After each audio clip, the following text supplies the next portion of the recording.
If you think endurance rides are just about stacking long kilometers, think again. There's a science and a strategy to riding longer, stronger, and smarter, and today I'm unpacking the 5 golden rules that turn your endurance rides from ordinary to elite. Backed by research, tested in training, and refined on the road, let's roll.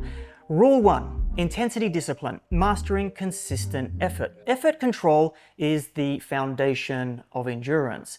But it's not as simple as ride steady and stay in the zone. Let me show you what I mean. Here are 3 real ride files from 3 riders that I've coached. An amateur that just started structured training, a master's rider with serious volume under their belt, and a pro who I worked with through grand tours and high load weeks. And I want your take. Which of these do you think shows the best way to ride endurance? The first one is a flat line indoor erg session, perfectly smooth, no spikes, no drift. Second, an outdoor ride, pretty steady considering the terrain and interruptions. And third, a 7-hour ride at 280 watts. So what do you think? At first glance, they all look good, but here's the truth. None of them are perfect. Each one teaches us something different. Each one has trade-offs. The erg file, it keeps you honest. Zone work with zero guesswork, you're building great aerobic fitness, but you don't learn how to ride by feel. You can't adapt when you're tired and you miss all the skill of managing terrain. Now the outdoor file, super steady pacing for a real world route, that shows solid discipline, but roads aren't labs. You've got terrain, stoplights, descents. Even if your average ride looks clean, there's noise. Then there's that 7-hour grinder. Holding 280 watts looks impressive, but heart rate tells a different story. You're seeing fatigue set in. The body's straining to keep up with the power. That's not failure, but it is a signal. So which ride shows mastery? Honestly, the last one gets pretty close, but I'd argue that none of them actually show mastery. And that's the point. Intensity discipline isn't about chasing perfect data. It's about understanding the compromises, knowing when to hold steady, when to adjust, and when to pull back. It's not just about the file, it's about the intent behind the effort. For me, that means staying in the planned range below your aerobic threshold where the real endurance adaptations happen. That's where mitochondria multiply, where fat metabolism improves. That's the engine room. There's no single right file, no gold standard, but intensity discipline is the thread that ties them all together. It's how you turn long rides into long-term fitness. And here's the catch. Even when your power looks perfect, your body might be telling a different story.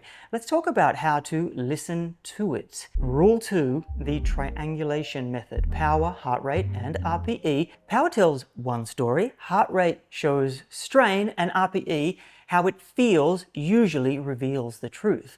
In isolation, each metric has gaps, but when you triangulate them together, you get a far clearer picture of what's really happening in your body. That's what experienced riders learn to do. And it's one of the most powerful tools for adjusting your training in real time.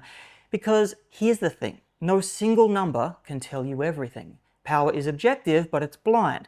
It doesn't know if you've slept poorly, or if you've underfueled, or if the heat is wearing you down. Heart rate responds to stress, but it lags. It can drift due to heat, caffeine, hydration, or even just time of day.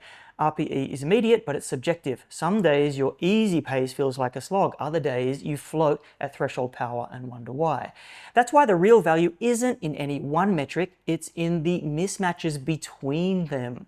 Let me give you 2 that come up again and again. First mismatch, power steady, but heart rate and RPE are climbing. You're cruising at 220 watts, right where you'd expect, but your heart rate keeps ticking upward and the effort feels disproportionately tough. That's your body sending up a flare signal. It might be the heat stress, poor sleep, dehydration, or accumulated fatigue creeping in. Plenty of athletes push through this mismatch, chasing the numbers, and I have been guilty of this too, but it's rarely smart. The better move, ease off slightly, recalibrate your expectations, and protect tomorrow's session. Think about those long-term gains, not short-term strain. Second mismatch, power steady, heart rate and RPE unusually low. This scenario often flies under the radar, but it shouldn't. You're holding your typical power, yet your heart rate's lower, breathing's relaxed, and your legs are spinning easily. It could mean that you've nailed recovery and that your body's fresh, or even better, that your fitness baseline is shifting upwards. These days aren't guaranteed, but when they show up, pay attention. It's a clear signal that you're making real progress. With the riders that I coach, we use this triangulation consistently, not to chase perfect data, but to stay adaptable, to train with context, to make sure each ride is serving a purpose, even if it doesn't go to plan. Now, here's where it gets even more interesting. What happens when power stays flat, but heart rate starts climbing? That's not just a mismatch, that's a pattern. And it's one of the clearest signs of how your endurance system holds up under load. Let's talk about aerobic decoupling. Rule 3, monitor aerobic decoupling, train for durability. Let's talk about a subtle signal that riders ignore until they feel it the hard way. It's called aerobic decoupling, and it's one of the clearest signs of how well your endurance system holds up over time. And here's what it means. You're holding the same power, but as the ride goes on, your heart rate creeps up and your breathing starts to feel harder. That's decoupling. Your internal cost is rising even though your output hasn't changed. This isn't just noise, it's feedback. It's your body saying, I'm holding on, but this is getting harder. In the lab, this is super easy to measure. Recent research backs this up. A 2025 expert consensus from the International Journal of Sports Physiology and Performance found athletes who kept their heart rates steady during long rides could hold higher power levels over time. Another 2025 study took it even further. Researchers tracked heart rate and breathing drift and found that they could accurately predict when athletes' power would start to drop off. The takeaway is simple here. Controlling heart rate drift isn't just smart, it's key to riding stronger, longer, and building real cycling durability. That's elite level insight if you can measure and interpret it. But out on the road, it's not that clean. Cardiac drift isn't always a red flag. It's not a pass-fail test. It's a pattern. I've seen heart rate drift for all kinds of reasons. Heat, caffeine, dehydration, lack of sleep, underfueling.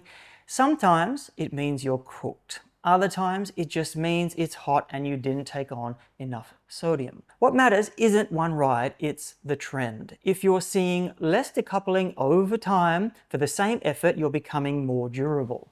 You're holding aerobic form deeper into the ride. You're becoming metabolically efficient. And here's where experience and science really align. The same expert panel I mentioned earlier made a practical recommendation. If your heart rate or RPE drifts upwards disproportionately during a long endurance ride, the best move? Back off the power. Reduce the external load so you stay in the physiological zone you're targeting, zone 2. It's not about chasing numbers, it's about protecting the adaptation. I've used this approach with athletes prepping for everything from long fondos to multi-day stage races. We track decoupling not obsessively but with intent. It helps us adjust volume, dial in fueling, and monitor aerobic efficiency without getting lost in the weeds.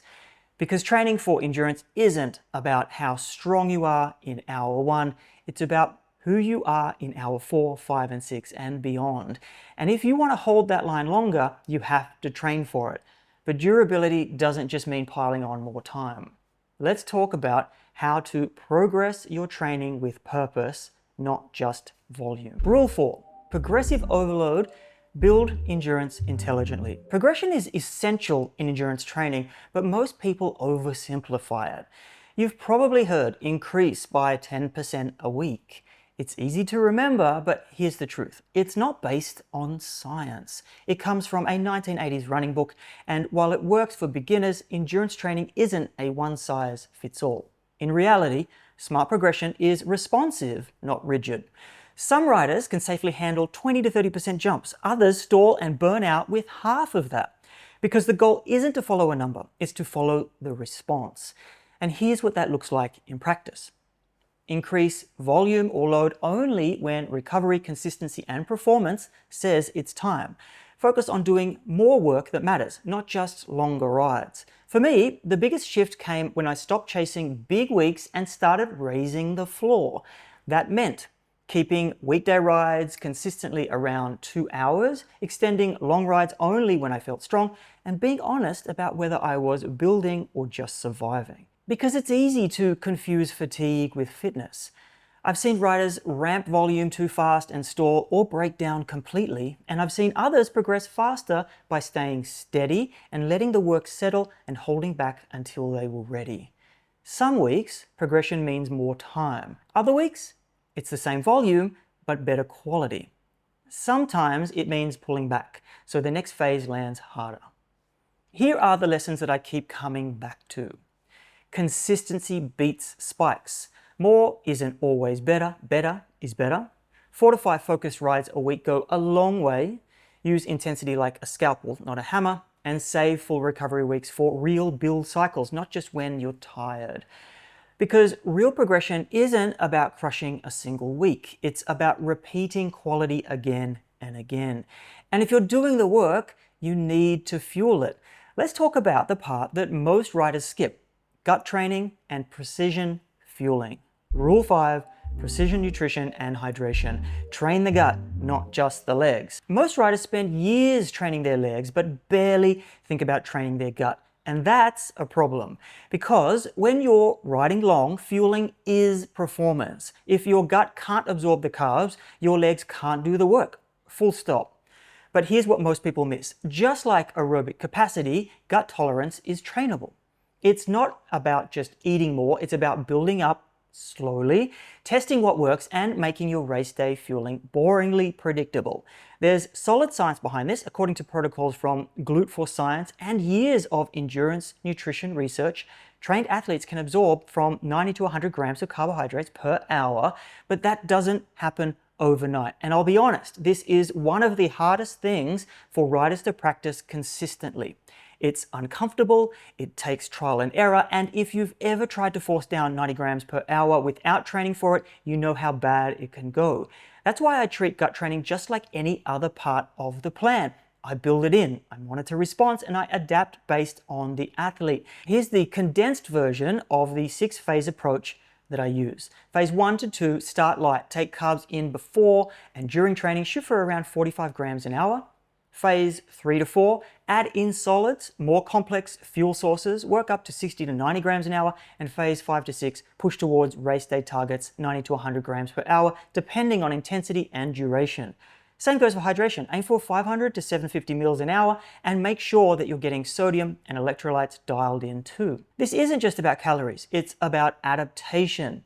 I've had athletes who couldn't handle 40 grams at first, and then with time and smart progression, they were comfortably taking in 90 plus. And that's what you want. Fueling that's boring, predictable, automatic. Because the truth is, even the fittest rider will crack if they can't get enough fuel in. And the most durable athlete is the one who can keep eating, keep absorbing, and keep outputting hour after hour. So if you want your training to stick, your adaptations to hold, and your performance to scale, train the gut like you train the engine. Smart fueling doesn't turn heads, but it turns pedals. If you want to ride better, why not test out your own durability? See the link for the Semi-Pro Durability Calculator in the pinned comment below. And if you want to learn more about how to ride faster for longer, check out this video here.